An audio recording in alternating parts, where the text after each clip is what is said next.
আগষ্টত আমাৰ 4দিনীয়াকৈ হ'ব আৰু এই ক্ষেত্ৰত ইতিমধ্যে প্ৰস্তুতি তুংগত উঠিছে। আমাৰ যোৱা এইবছৰটি 3 বছৰ হ'ব আমাৰ বিধায়ক মহোদয়ক আমি পৰিচালনা সমিতিৰ দায়িত্ব দিছিলোঁ মহোৎসৱৰ। প্ৰথম বছৰ, দ্বিতীয় বছৰ সুন্দৰভাৱে গ'ল আৰু এইবেলি তেখেতে ভাল এটা উদ্যোগ লৈছে।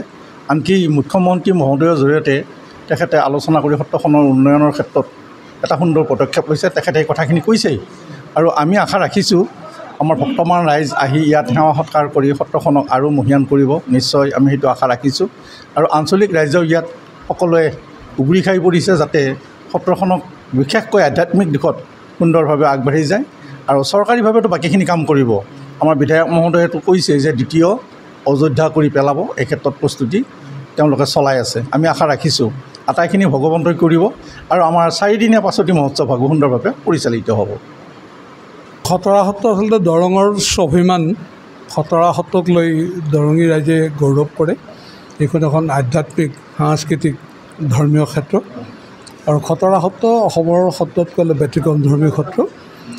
সম্পূৰ্ণ গণতান্ত্ৰিক পদ্ধতিত চলে আৰু সত্ৰ প্ৰতিষ্ঠা কালৰ পৰা খতৰা সত্ৰত পাছেদি পালন কৰি অহা হৈছিল আৰু ইয়াৰ যিটো শ্ৰীকৃষ্ণৰ জন্ম সম্পৃক্ত কাহিনী, সেই ইয়াৰ আধ্যাত্মিকতাটো অলপ বেলেগ ধৰণৰ। এটা য'তো বহুত লোককথা বা লোকবিশ্বাস জড়িত হৈ আছে। সেই লোকবিশ্বাসৰ আধাৰত পাছেদি বহুত জনপ্ৰিয়তা লাভিছে।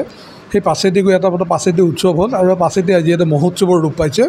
সেইকাৰণে আমাৰ সত্ৰবাসীৰ ৰাইজেও গোটেই খতৰা সত্ৰৰ উপঅঞ্চলৰ ৰাইজৰ সহায় সহযোগত পাছেদি মহোৎসৱৰ কাৰ্যসূচীবিলাক সম্পাদন কৰি আহিছে।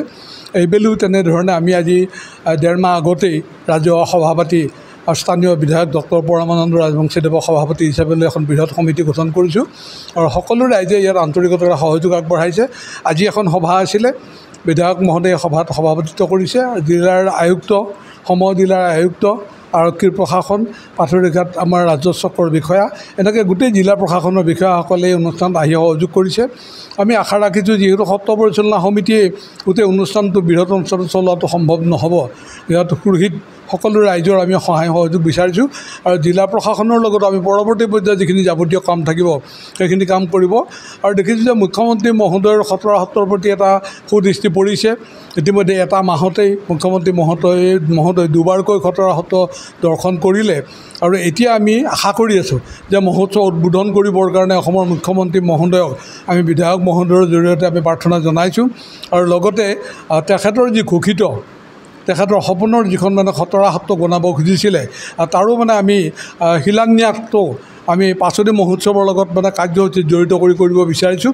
আশা ৰাখিছোঁ মুখ্যমন্ত্ৰী মহোদয় নিশ্চয় আমাৰ এই ৰাইজৰ দৰঙী ৰাইজৰ আশা তেওঁ সঁহাৰি জনাই 5টি মহোৎসৱত এই সত্ৰৰ পুনৰ নিৰ্মাণৰ আধাৰশিলা স্থাপন কৰিব আৰু 5টি মহোৎসৱৰ লগত তেখেতে অংশগ্ৰহণ কৰিব।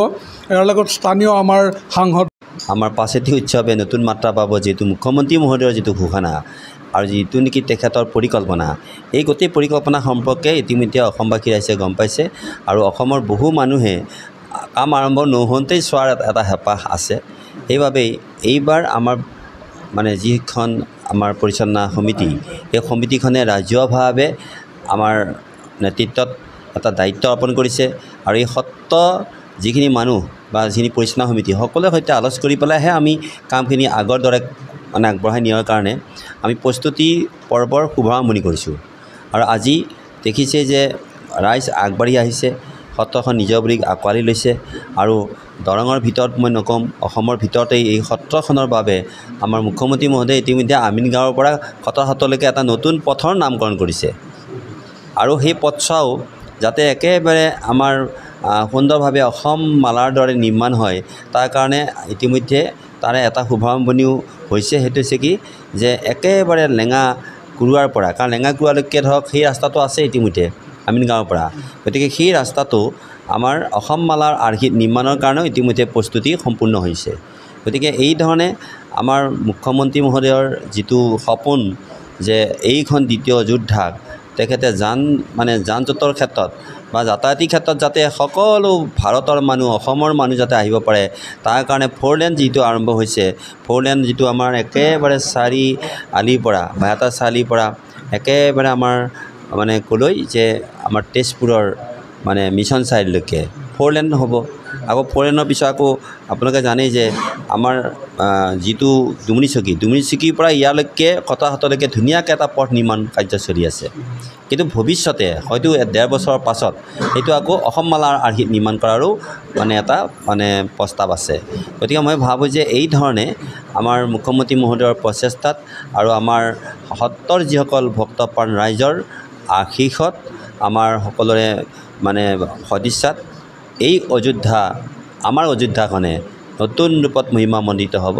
সেয়া নিশ্চয় খাটাং আৰু সকলোকে এইখন খটৰা সত্ৰৰ পাছেতি উৎসৱত আহি যাতে তেওঁলোকে সেৱা কৰাৰ লগতে পাছেতি উৎসৱত যাতে সকলোৱে অন্ততঃ সহায় সহযোগিতা কৰে সাফল্যমণ্ডিত কৰিবৰ কাৰণে ইয়াৰ বাবে মই সকলোৱে সহযোগিতা কামনা কৰি মই সামৰিছোঁ ধন্যবাদ